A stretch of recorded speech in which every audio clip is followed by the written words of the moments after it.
Question suivante de Louis Daburon. Pourquoi n'attaquez-vous pas en justice les médias qui vous censurent illégalement? Les Français méritent et doivent vous connaître.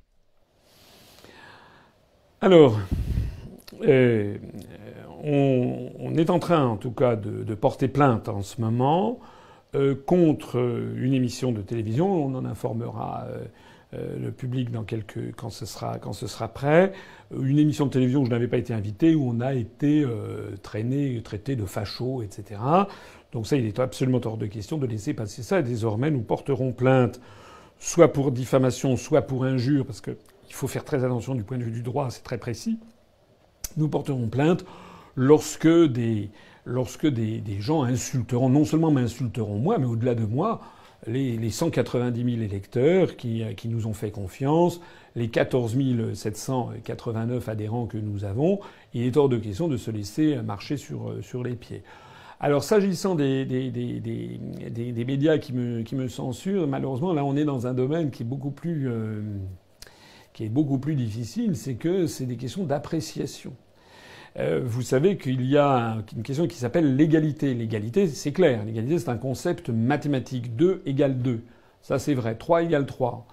En revanche, l'équité d'accès aux grands médias, puisque c'est la formule qui est mise en avant par le CSA, c'est beaucoup plus difficile. Équité, ça veut dire peut-être proportionnalité et autres.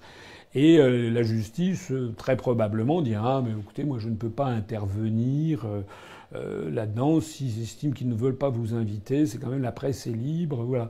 Donc je pense en réalité que ça nous coûterait beaucoup d'argent et pour un résultat non seulement très aléatoire, mais qui risque même d'être contraire à nos espérances. Donc ce que nous faisons, c'est que nous avons saisi le CSA. On va ressaisir une nouvelle fois le Conseil supérieur de l'audiovisuel. Mais il y a quelque chose qui est en train de se passer, et ça, c'est un message plutôt positif, c'est que l'affaire de l'année 2016, avec le vote du Brexit, avec ensuite la suite, c'est-à-dire l'économie britannique se porte très très bien, puis l'élection de Donald Trump, puis l'élection de Fillon à la primaire de la droite, puis le référendum contre Matteo Renzi, tout ça sont des éléments qui ont tellement pris de court les très grands médias, qui ont tellement montré que les sondages étaient bidouillés, que je note que de plus en plus de journaux, de médias sont en train de nous approcher. Voilà. J'avais quelques instants de retard au tout début de cette émission parce que je terminais une conversation téléphonique avec une journaliste d'un journal de province qui m'interrogeait. Je l'ai dit tout à l'heure, carrément Brunet, monsieur Éric Brunet m'a invité sur RMC pour le lundi 23. On a eu le journal 20 minutes qui a voulu nous voir. On voit qu'un certain nombre de journaux de la presse écrite et radiophonique commencent à se rapprocher de nous parce qu'en fait, ils ont joué un jeu. Je parle des très grands médias, je parle pas des journaux locaux, régionaux, etc. Et puis évidemment de nos amis, toutes les radios et télé de la bande de modulation de fréquence ou du web. Mais les très très grands médias ont joué un jeu qui consistait à dire on ne va jamais parler de François Asselineau ni de l'UPR parce que ça va finir par retomber, par s'essouffler. Voilà, ils ont misé là-dessus. Et puis ils sont en train de voir que ça ne marche pas. Ils n'ont pas réussi à me décourager quand j'avais 50 adhérents à la fin de l'année 2007. C'est pas maintenant que j'ai 14 700 adhérents, 14 790 adhérents à l'UPR qu'on va se laisser décourager.